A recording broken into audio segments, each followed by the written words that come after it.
The truth is, most people misunderstand this. They believe that eloquence is a divine gift, bestowed upon a lucky few at birth, leaving the rest to stumble through the dark, agonizing corridors of social interaction. They view the masters of conversation as manipulators, possessing a magical, perhaps sinister, ability to bend the will of others through mere syllables. But the reality, buried beneath layers of insecurity and social conditioning, is far more profoundly democratic and immensely more demanding. The universe of human connection does not reward the silent, no matter how brilliant their internal world might be. The world, with all its riches, opportunities, and affections, surrenders entirely to those who have mastered the delicate, terrifying, and deeply psychological art of speaking well. This is the chronicle of that awakening. A journey from the suffocating prison of the unsaid word to the liberating pinnacle of masterful communication, where every sentence is a key that unlocks a new realm of human potential. Let us trace the footsteps of the archetypal silent sufferer, a figure who embodies the agonizing paralysis of social anxiety. This individual stands at the edge of a bustling room, their mind a frantic, overflowing reservoir of profound thoughts, sharp observations, and desperate desires to connect. Yet, an invisible, crushing weight presses against their throat. They watch, consumed by a silent, burning tragedy, as lesser minds, armed with nothing but a smooth cadence and a fearless tongue, claim the promotions, attract the romantic partners, and command the respect of the room. The silent sufferer is trapped in a self-constructed purgatory, believing the deeply flawed narrative that silence is golden. They convince themselves that their work will speak for itself, that their intrinsic value will miraculously radiate outward and be recognized by a purely objective world. But the harsh, unforgiving arena of life does not operate on silent meritocracy. It operates on perception, and perception is entirely dictated by the invisible architecture of language. The agonizing realization finally strikes like a physical blow. The world cannot value what it cannot hear. The tragedy is not a lack of capability, but a fatal inability to package that capability into the digestible, compelling currency of spoken words. The transformation begins not with a grand, sweeping speech, but in the terrifying, intimate crucible of self-confrontation. The individual must first violently dismantle the psychological barricades of fear, the paralyzing terror of judgment, the dread of stuttering, the horrifying anticipation of saying the wrong thing. The narrative follows this painful, meticulous process of forging courage. It starts in the quiet isolation of an empty room, standing before a mirror, where the individual forces their trembling vocal cords to articulate thoughts into the empty air. They begin to understand that eloquence is not a spontaneous eruption of genius, but a highly mechanical, deeply rehearsed skill, akin to building a muscle through repetitive, excruciating exertion. They dissect the anatomy of a conversation, realizing that the fear of speaking is fundamentally rooted in a selfish obsession with one's own ego. The anxious mind is entirely consumed by the question, "What will they think of me?" The master communicator, however, violently shifts this paradigm. They project their psychological energy entirely outward, focusing with laser-like intensity on the other person. This shift is the first, miraculous key to the kingdom. When the focus moves from self-preservation to genuine curiosity about the external world, the paralyzing grip of anxiety begins to loosen, replaced by the empowering, dynamic force of active engagement. As the individual ventures out from their sanctuary of silence, they encounter the initial, brutal battlegrounds of everyday interaction. The narrative observes them attempting the most basic, yet profoundly difficult, maneuver, the initiation of dialogue. They learn the terrifying vulnerability of being the first to break the silence. They study the subtle, silent symphony of body language, the orientation of the shoulders, the depth of eye contact, the precise, welcoming curvature of a genuine smile. These nonverbal cues are the silent heralds that prepare the psychological ground for the spoken word. The first attempts are clumsy, fraught with awkward pauses and miscalculated tones. They stumble over greetings, their voices betraying the residual tremors of their long-held fears. But within this awkwardness lies the vital, transformative lesson of resilience. The analysis of this stage reveals a profound truth. The sting of a slightly awkward conversation is infinitely less damaging than the heavy, suffocating regret of a conversation never initiated. Every stumble is a crucial piece of data, a necessary friction that sands down the rough edges of their communicative presence. They learn that the universe does not punish the imperfect speaker, it only punishes the mute. The willingness to be foolish, to dare the awkward silence, is the absolute prerequisite for conversational mastery. The journey deepens as the individual begins to grasp the immense, almost magical power of the first impression. They discover that the opening seconds of any interaction are not merely a polite formality, but a high-stakes psychological negotiation that dictates the entire trajectory of the relationship.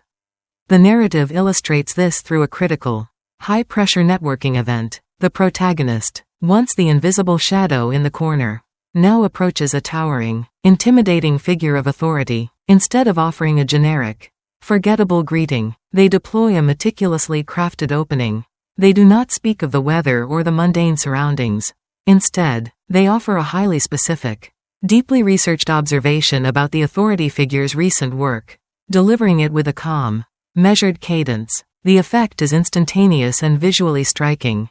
The towering figure, accustomed to the dull drone of sycophants, suddenly halts. Their defensive posture dissolves, their eyes widen with genuine interest, and the invisible drawbridge to their heavily guarded attention is lowered. The protagonist has not just opened a conversation, they have successfully picked the psychological lock of human interest. Analyzing this triumph exposes the intricate mechanics of capturing attention. The lesson is that people are constantly besieged by a barrage of meaningless noise. To penetrate this dense fog of apathy, one's words must be sharp, highly relevant, and infused with an undeniable sense of purpose. The master of speech understands that the most intoxicating sound to any human ear is not just their own name, but the sound of someone articulating their unspoken values and recognizing their unique contributions. By investing the effort to tailor the opening remarks to the specific psychological landscape of the listener, the speaker demonstrates a profound, almost intoxicating level of respect. This act of tailored communication instantly elevates the speaker from a random, easily dismissed stranger to an individual of high value and acute perception. It proves that the right words, delivered at the precise moment, hold the explosive power to collapse the vast, icy distance between two human beings in a matter of seconds. Having secured the beachhead of attention, the narrative plunges into the delicate, highly dangerous art of the compliment. For the uninitiated, praise is a blunt instrument, often wielding the clunky, transparent stench of manipulation and flattery. The protagonist initially attempts to win favor through broad, sweeping declarations of admiration, only to find their words met with polite, icy skepticism. The world is profoundly cynical, and generic praise is instantly categorized as a deceitful attempt to extract a favor. The turning point occurs when the individual learns the surgical precision of the specific compliment. The narrative paints a scene where the protagonist interacts with a deeply exhausted, unappreciated subordinate. Instead of offering a hollow, "good job," they stop, look the subordinate directly in the eye, and praise a very specific, minute detail of their recent effort, a detail so obscure that only a truly attentive observer would have noticed it. They articulate exactly how that small effort positively impacted the larger whole. The reaction is profound. The subordinate's posture straightens. A genuine, radiant warmth floods their expression, and a fierce, unbreakable bond of loyalty is forged in that single, fleeting moment. The analysis of this interaction reveals the deep, aching hunger that defines the human condition. Beneath the professional armor and the stoic facades, every individual is desperately starving for sincere, highly specific validation. The lesson is that true praise is not an act of submission, but an act of profound, empathetic observation. When you praise a specific detail, you are not just validating the work, you are validating the person's existence. You are silently declaring, "I see you, I see your effort, and it matters." This is the alchemy of human connection. The master of communication understands that words are not merely vehicles for information, they are emotional payloads. When deployed with absolute sincerity and surgical precision, A compliment ceases to be a mere social pleasantry and transforms into a powerful psychological anchor, binding the listener to the speaker with chains of gratitude and mutual respect. The protagonist has begun to realize that the ability to speak well is indistinguishable from the ability to love and appreciate humanity in all its flawed, striving glory. As the protagonist's confidence surges, they encounter the treacherous, highly explosive minefield of workplace politics and professional communication. Here, the stakes are magnified, and a single, ill-conceived sentence can detonate a career. The narrative follows them into a high-pressure boardroom, a hostile environment dominated by aggressive, dominant personalities violently clashing over resources and ideologies. The old, silent self would have shrunk into the background, allowing the loudest voices to dictate the future. But the transformed individual now understands that the boardroom is a theater of power, and language is the primary weapon. They observe a heated, escalating conflict between two senior executives, a collision of massive, fragile egos that threatens to derail a crucial project. Instead of adding to the chaotic noise or remaining entirely mute, the protagonist executes a masterful intervention. They do not aggressively take a side, nor do they offer a weak, pacifying compromise. They wait for the precise, microscopic lull in the shouting, and then they speak with a tone of absolute, chilling calmness. They perfectly summarize the core, underlying anxieties of both warring factions, validating their emotional realities without necessarily agreeing with their conclusions. They reframe the hostile confrontation not as a battle between enemies, but as a shared struggle against a common, external problem. The profound lesson extracted from this boardroom triumph is the staggering power of emotional regulation and strategic reframing. In the heat of conflict, the vast majority of people become slaves to their limbic systems, their speech degenerating into reactive, defensive attacks. The master communicator, however, maintains an impenetrable fortress of psychological detachment. They understand that to control the room, one must completely control one's own internal state, by refusing to match the aggressive, chaotic energy of the conflict, and by deploying language that clarifies and unifies rather than divides. The speaker instantly assumes the mantle of absolute leadership. They become the gravitational center of the room. The analysis dictates that true eloquence in the face of hostility is not about having the sharpest comeback, it is about possessing the profound, empathetic capacity to absorb the toxic energy of the room and transubstantiate it into a constructive, forward-moving narrative. The individual has proven that skillful speech is the ultimate tool for navigating the dangerous, jagged cliffs of human ambition and ego, transforming potential disasters into monuments of collaborative triumph. The ascension of the protagonist naturally brings a sudden, overwhelming influx of demands upon their time and energy. With increased visibility comes the relentless siege of requests, favors, and unsolicited burdens. The narrative shifts to examine the agonizing, deeply uncomfortable necessity of the refusal. The amateur speaker views the word no as an act of violence, a guaranteed trigger for anger and the severing of relationships. Consequently, they fall into the tragic, exhausting trap of the people pleaser, saying yes to everything until their own life force is entirely depleted. The protagonist faces this exact crucible when approached by a powerful, highly influential colleague demanding a massive, unreasonable commitment of time for a low-value project. The internal terror is immense, the instinct to submit is powerful.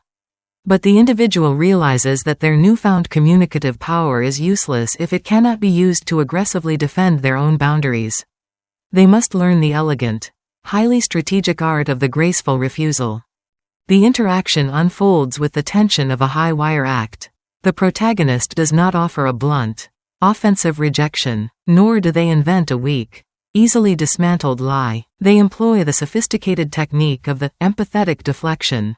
They begin by enthusiastically validating the importance of the colleague's project, making the requester feel entirely respected and heard. Then, they seamlessly transition into a clear, completely unapologetic statement of their own current, overwhelming priorities, framing the refusal not as a lack of desire to help, but as a tragic, unavoidable conflict of intense commitments. Finally, they offer a highly specific, alternative solution, a different resource, a partial contribution, or a connection to another individual, thereby softening the blow of the rejection and leaving the relationship completely intact. The colleague, though initially disappointed, walks away feeling respected rather than rejected, entirely accepting the boundary that was so masterfully drawn. Analyzing this delicate operation exposes the ultimate maturity of the master communicator. The lesson is that the ability to say no with grace is the absolute bedrock of self-respect and the ultimate protector of one's personal value. When a refusal is communicated with profound empathy and absolute clarity, it does not destroy respect, it exponentially increases it. The world naturally, instinctively preys upon the weak, compliant boundaries of the people-pleaser, but it fiercely respects the individual who values their own time enough to violently defend it.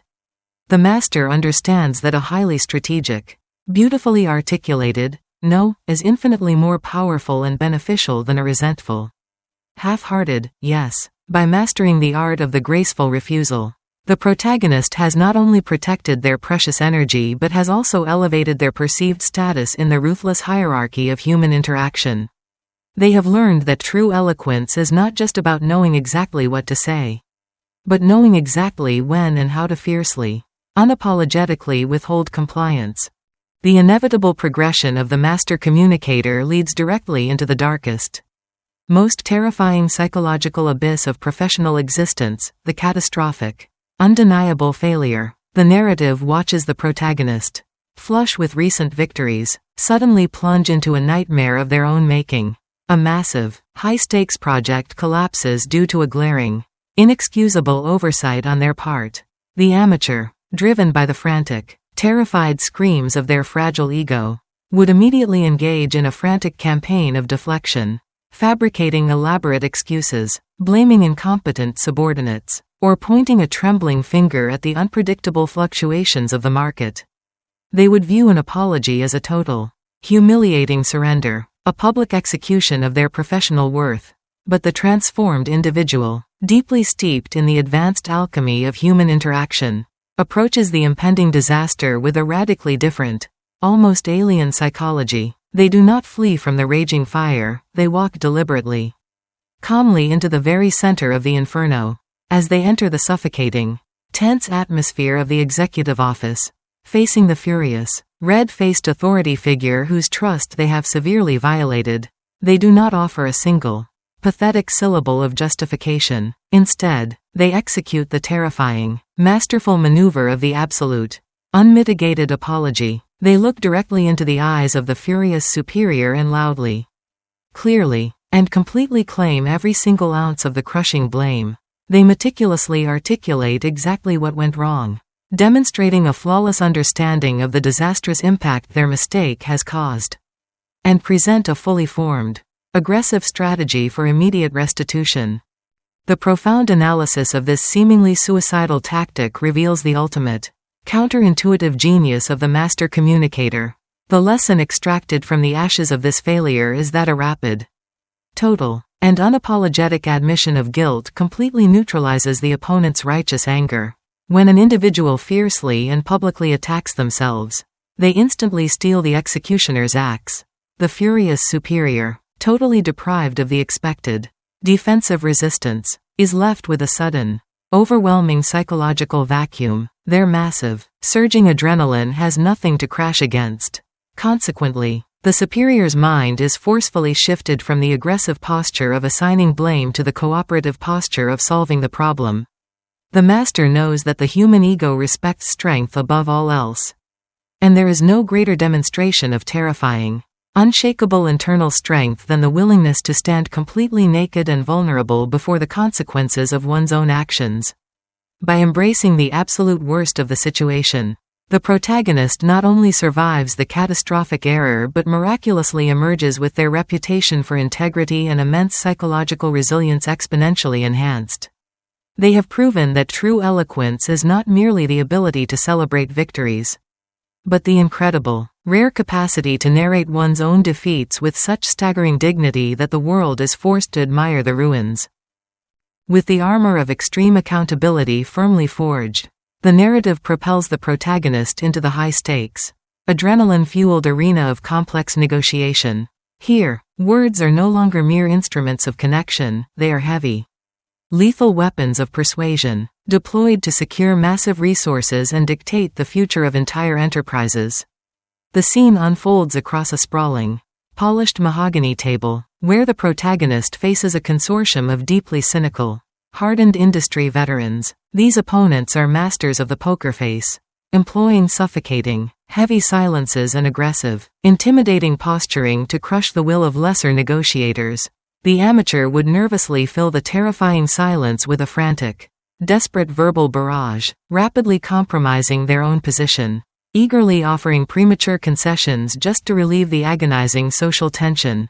But the protagonist, now a seasoned architect of human psychology, sits perfectly still. They match the heavy silence with an impenetrable, serene stillness of their own. When they finally speak, their words are not a desperate pitch of features and benefits, but a series of highly calibrated, deeply probing questions designed to surgically excavate the hidden, unarticulated fears of the opposing side. They recognize that the veterans are not truly negotiating over profit margins or delivery schedules, they are agonizing over deeply buried anxieties regarding their own legacy, their market dominance, and their personal security. The staggering lesson revealed in this intense corporate crucible is the realization that the most vital, explosive moments of communication occur completely beneath the surface of the spoken word.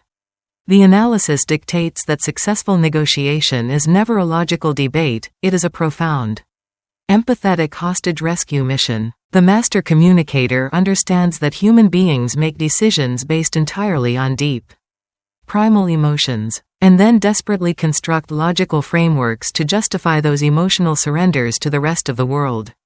By skillfully shifting the dialogue away from the cold, hard numbers and focusing entirely on alleviating the secret, burning anxieties of the opponents, the protagonist completely bypasses their thick, logical defenses. They do not argue, they align. They reframe the negotiation from a hostile, zero-sum battle over limited resources into a collaborative, unified crusade against a shared, external threat. When the opponents unconsciously realize that this individual understands their deepest, unspoken fears better than they do themselves, the heavy, iron gates of resistance miraculously swing open. The protagonist secures a deal of unprecedented magnitude not by out-talking the room, but by becoming the most profound, terrifyingly perceptive listener at the table, proving that the ultimate power in any negotiation belongs exclusively to the person who can accurately name the ghost haunting the other side of the table. As their influence and visibility dramatically expand, the protagonist inevitably attracts the toxic, envious attention of rivals. The narrative plunges into the terrifying, highly public spectacle of the sudden, malicious verbal attack. During a massive, crowded industry conference, a bitter competitor attempts to publicly humiliate the protagonist with a sharp, highly aggressive, and deeply insulting question, designed specifically to shatter their composure and expose them to the ridicule of the watching hundreds.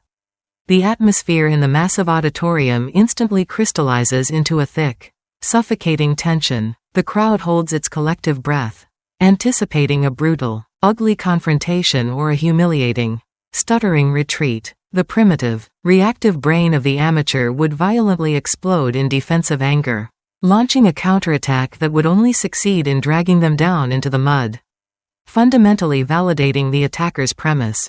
Alternatively, they might freeze, their mind going totally blank in the blinding spotlight of public humiliation.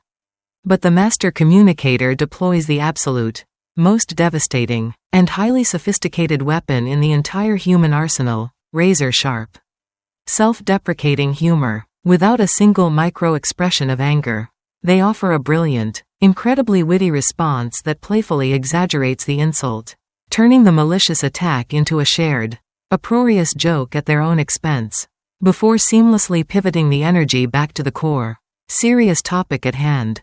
The profound analysis of this electrifying, high-wire moment reveals the incredible, almost magical power of humor as a tool for absolute social dominance. The lesson is that anger is the ultimate confession of weakness. When a person reacts with rage to an insult, They are silently screaming to the world that the attacker has successfully penetrated their psychological armor and successfully dictated their emotional state. Humor, however, is the undeniable signature of supreme, unshakable confidence. By refusing to take the insult seriously, and by effortlessly transmuting the toxic, hostile energy of the attacker into a source of entertainment for the crowd, the master communicator completely castrates the rival. The attacker is left looking incredibly small, bitter, and utterly ineffective, while the protagonist's social status instantly skyrockets. They have demonstrated a level of emotional regulation so profound, so entirely detached from the desperate clingings of the fragile ego, that they become practically invincible in the public eye. The crowd does not just respect them, they are completely mesmerized by the sheer, effortless grace under fire, proving that the person who controls the laughter fundamentally controls the entire hierarchy of the room. Yet, the ultimate, most agonizing, and universally tragic failure of human communication does not occur in the ruthless boardrooms or on the glaring, highly public stages of the world.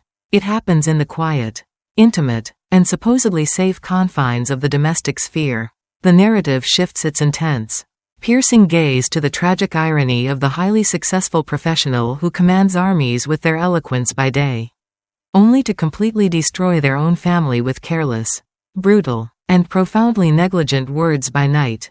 The protagonist, despite their massive external success, finds their romantic relationship rapidly deteriorating into a cold, silent wasteland of bitter resentments and endless, exhausting arguments. They fall into the incredibly common, deeply fatal trap of treating their partner not as a cherished ally, but as a subordinate to be managed or an opponent to be defeated in a debate.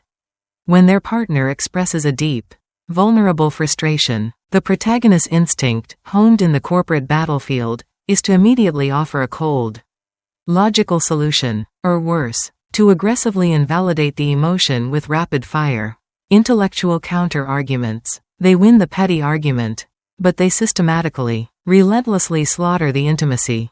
The deeply emotional analysis of this personal crucible forces the protagonist to unlearn everything that made them powerful in the brutal external world.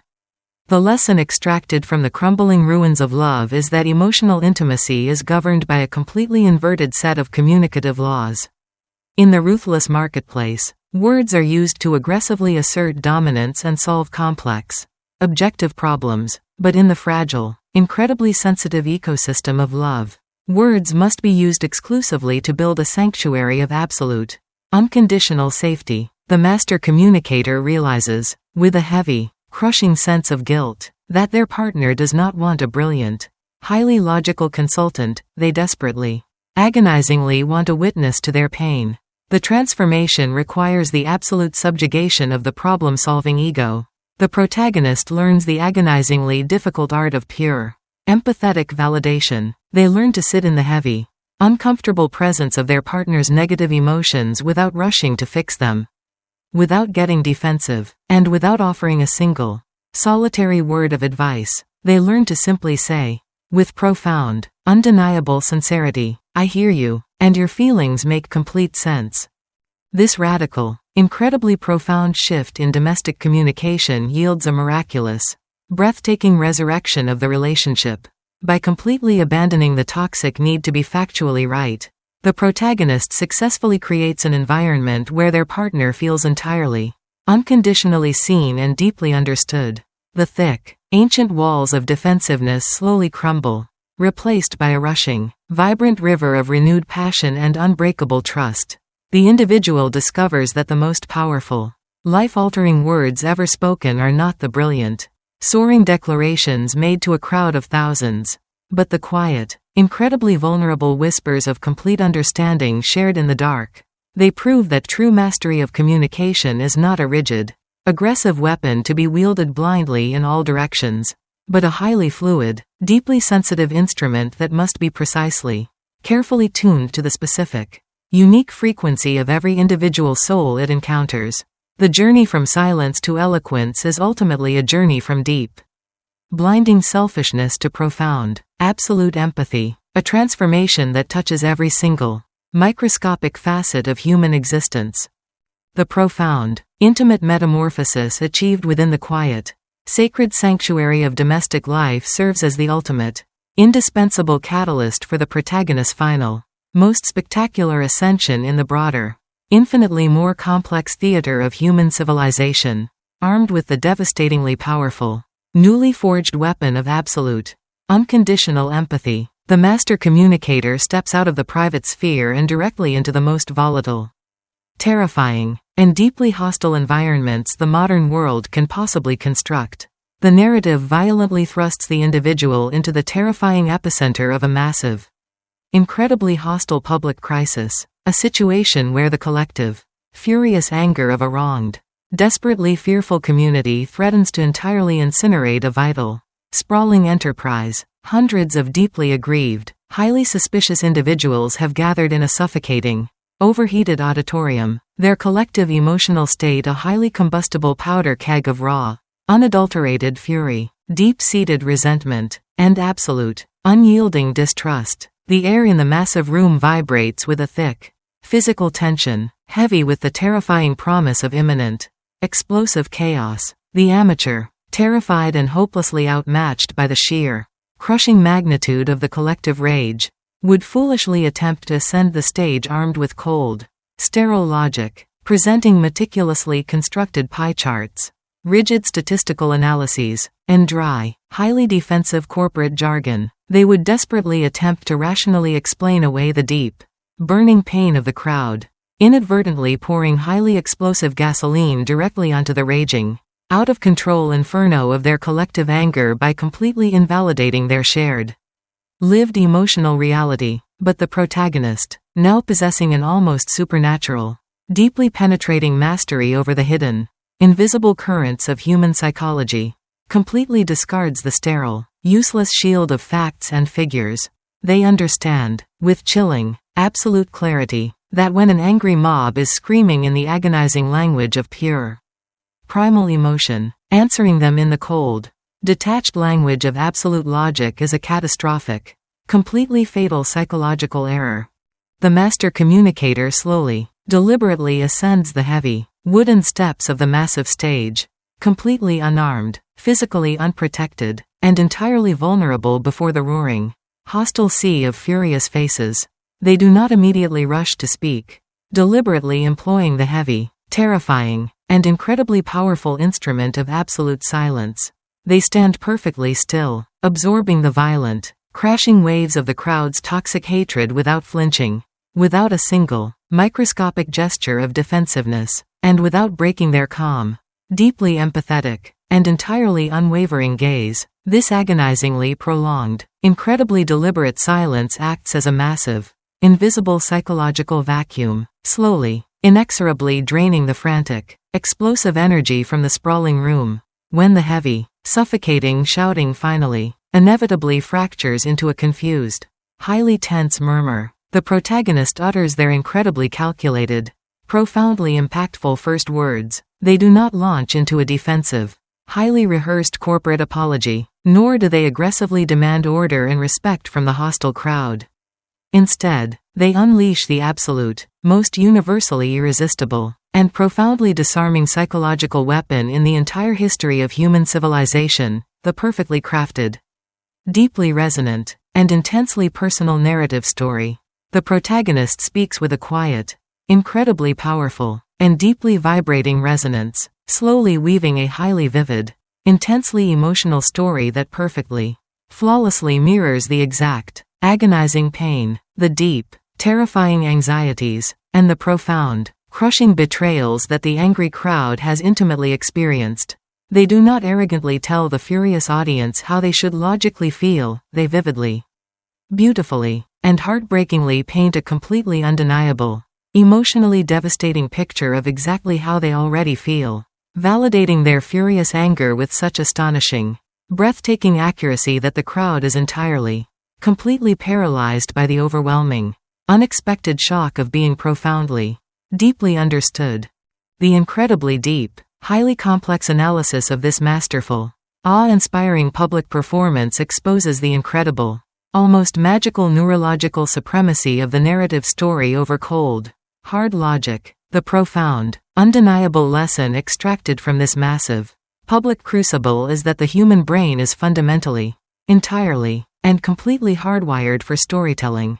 When an individual is aggressively presented with dry facts or hostile, contrary arguments, the highly defensive, logical centers of their brain instantly illuminate, rapidly constructing thick, impenetrable walls of skepticism, counter-arguments, and fierce, unyielding resistance. However, when an individual is completely immersed in a highly compelling, emotionally resonant story, their heavy, defensive neurological walls miraculously, completely collapse. They stop aggressively fighting the speaker and instantly, unconsciously begin to deeply, profoundly identify with the narrative, vividly projecting their own hidden pain, secret desires, and burning fears directly onto the canvas of the speaker's perfectly chosen words. The master communicator intimately, profoundly understands that a perfectly timed, deeply empathetic story is a psychological Trojan horse, effortlessly, completely bypassing the heavy, iron gates of human suspicion and delivering a massive, incredibly powerful payload of profound persuasion directly into the vulnerable, highly receptive emotional core of the audience.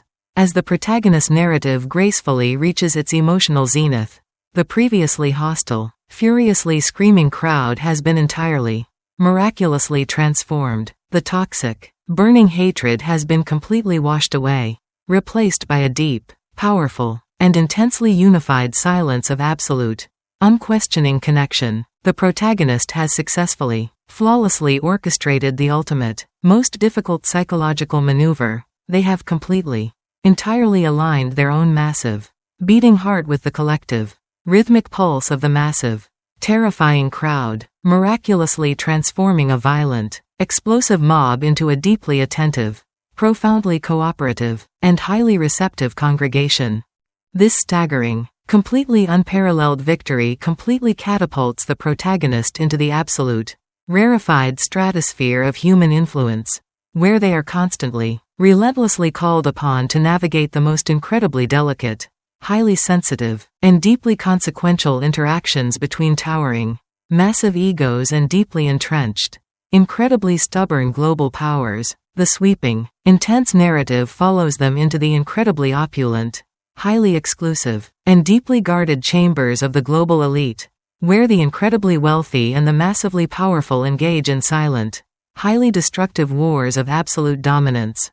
Here, the protagonist entirely abandons the dramatic, highly visible theatrics of the public stage, seamlessly adopting the incredibly subtle, deeply invisible, and perfectly calibrated methods of the ultimate, absolute psychological chameleon. They encounter incredibly powerful, deeply arrogant individuals who are completely, entirely accustomed to absolute, unquestioning obedience and fawning, sickeningly sweet sycophancy. The amateur, completely blinded by the blinding, terrifying aura of massive wealth and unyielding power, would instantly, pathetically crumble into a trembling, agreeable mess of weak, submissive compliance, completely, entirely losing any shred of individual respect or negotiating leverage. The master communicator, however, plays a highly dangerous, incredibly thrilling, and exquisitely complex psychological game of subtle, calibrated resistance and profound, strategic validation. They recognize, with piercing, unclouded psychological clarity, that the incredibly powerful, highly arrogant individual is actually,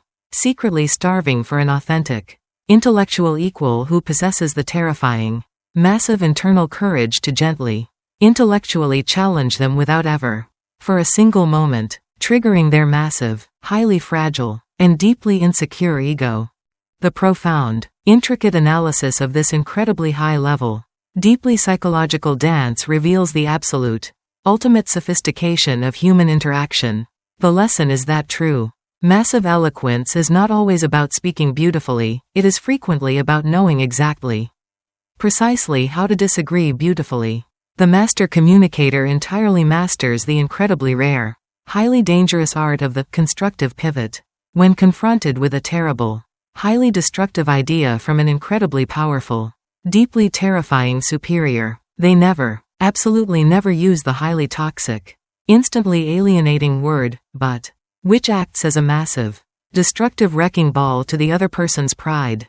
Instead, they seamlessly, brilliantly employ the connective, highly expansive word, and gently, enthusiastically validating the tiny, microscopic grain of truth completely hidden within the terrible idea, and then smoothly, effortlessly pivoting the immense, forward momentum of the conversation toward a vastly superior, highly productive solution, framing the new, brilliant idea as a natural, entirely inevitable extension of the powerful superior's original, flawed thought. They completely, selflessly surrender the petty, ego-driven need for public credit, allowing the highly arrogant individual to completely, entirely believe that the brilliant, saving strategy was entirely their own massive, unprompted creation. The master intimately, deeply knows that if you desperately, aggressively fight for the temporary, fleeting spotlight of credit, you will constantly, relentlessly battle fierce, incredibly bitter resistance, but if you completely, selflessly surrender the credit, you can absolutely, undeniably, and effortlessly rule the entire, sprawling world from the deep, invisible, and highly protected shadows. As the epic, sprawling journey reaches its absolute, glorious, and deeply philosophical zenith, the protagonist stands quietly at the absolute pinnacle of human achievement, looking down at the vast, highly complex, and incredibly chaotic tapestry of human connection they have so masterfully, flawlessly woven. They have completely, entirely conquered the terrifying, paralyzing fear of the silent room. They have brilliantly, effortlessly navigated the deadly, highly explosive minefields of corporate ambition and bitter, toxic rivalry. They have miraculously, beautifully resurrected the dying, crumbling ashes of personal, intimate love, and they have successfully, completely tamed the roaring, furious, and terrifying beasts of angry, hostile public mobs. Yet, in this ultimate, quiet moment of supreme, unmatched triumph, they realize a profound, deeply humbling, and entirely inescapable truth that completely shatters all preconceived, cynical notions of highly manipulative, dark communication. The ultimate, most devastatingly powerful secret of the absolute master is not a complex, highly rehearsed linguistic trick, nor is it a dark, highly manipulative psychological tactic designed to blindly, aggressively control the weak, unsuspecting masses. The terrifying, beautiful, and absolute truth is that complete, total, and undeniable eloquence is ultimately, entirely impossible without a foundation of profound, absolute, and completely unshakable sincerity. The deeply philosophical, incredibly profound analysis of this final, ultimate realization brings the entire, massive narrative full circle. The ultimate lesson is that the human subconscious is an incredibly powerful, highly sensitive, and completely infallible lie detector. You can flawlessly, perfectly memorize every single, highly complex conversational technique. You can perfectly, exactly mirror the open, inviting body language of a saint. And you can highly strategically, perfectly deploy every single, brilliantly crafted psychological trigger in existence. But if your internal, deeply hidden intention is purely selfish, highly manipulative, or deeply deceitful, the microscopic, invisible micro-expressions of your face and the incredibly subtle, highly nuanced frequencies of your voice will completely, undeniably, and violently betray you to the deeply intuitive, highly protective instincts of your listener. The absolute, unparalleled masters of communication, the rare, historical individuals who have successfully, completely moved massive mountains, peacefully stopped terrifying, bloody wars, and successfully, permanently united deeply fractured, highly hostile nations, were not just incredibly smooth, highly practiced talkers, they were profoundly, deeply, and intensely sincere believers. They cultivated a deep, massive, and entirely genuine love for the incredibly flawed, highly complex, and deeply tragic human condition. The protagonist finally, completely understands that, speaking skillfully, is not about carefully, deceitfully putting on a highly polished, incredibly fake mask to blindly fool the ignorant world. It is about completely, entirely stripping away the heavy, terrifying, and deeply protective masks of one's own fearful ego, allowing the pure, unadulterated, and highly resonant truth of one's authentic, deeply vulnerable soul to directly, clearly, and completely speak to the hidden, terrified, and deeply isolated soul of another human being. They realize that every single spoken word is a massive, incredibly powerful transfer of actual, living energy, and the ultimate, most profound responsibility of the speaker is to ensure that this massive energy is utilized exclusively to heal, to build, to profoundly connect, and to beautifully elevate, rather than to violently destroy, to aggressively manipulate, or to coldly, selfishly divide. The core message and profound, transformative meaning that this monumental book intends to definitively, absolutely convey to its readers is that the ability to communicate with exceptional, undeniable grace, profound, strategic empathy, and highly intelligent tact is the single, most critical, and absolutely indispensable survival skill in the entire, incredibly complex modern human ecosystem. It teaches, with absolute, unyielding clarity, that your destiny, your massive financial success, the deep, profound quality of your intimate relationships, and the ultimate, lasting magnitude of your earthly legacy are entirely, strictly, and absolutely dictated by the precise, exact quality of the words that exit your mouth. It forcefully dismantles the incredibly toxic, highly defeatist myth that individuals are permanently, genetically trapped by their inherent, deeply ingrained social awkwardness, proving instead that brilliant, world-altering eloquence is a highly learnable, deeply systematic, and incredibly rewarding discipline. The book demands that the reader completely, entirely stop viewing communication as a highly stressful, deeply terrifying burden or a dark, manipulative chore, and instead embrace it as the highest, most beautiful, and profoundly powerful art form in existence, an art form where the primary, essential medium is not cold, hard paint or rigid, lifeless clay, but the incredibly delicate, highly responsive, and deeply beautiful fabric of the human heart itself. By mastering the incredible, immense power to listen deeply without ego, to speak truth wrapped perfectly in absolute, undeniable empathy, and to completely, selflessly tailor every single, solitary message to the profound, hidden psychological needs of the receiving audience, any individual can miraculously, permanently transform their entire reality, turning closed, heavily guarded doors into wide, welcoming avenues, and transforming cold, deeply suspicious strangers into fierce, highly devoted, and completely lifelong allies. The ultimate conquest of the world does not belong to those with the sharpest swords, but to those possessing the profound, empathetic wisdom to speak the exact words that heal the heart.